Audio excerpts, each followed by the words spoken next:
ఇది నంబర్ ఫజిల్కి సంబంధించిన ప్రాబ్లం. ప్రశ్నార్థకపు గుర్తు వద్ద ఉన్న విలువ ఎంత?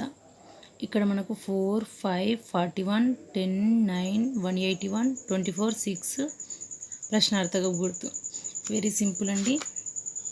ఇక్కడ 4 whole square plus 5 whole square రాస్తే 4 స్క్వేర్ అంటే 16 ప్లస్ 5 స్క్వేర్ అంటే 25 ప్లస్ చేస్తే మనకి ఎంత 41.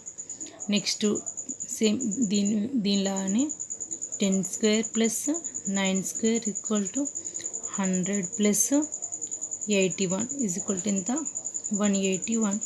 Next 24 whole square plus 6 whole square is equal to ఎంత 24 హోల్ స్క్వేర్ అంటే ఎంత 576 ప్లస్ 6 స్క్వేర్ అంటే 36. ఈ రెండింటిని ప్లేస్ చేస్తే మనకి ఎంత వస్తుంది 6, 12. మనకు ఆప్షన్లో బి అనేది కరెక్ట్ అవుతుంది.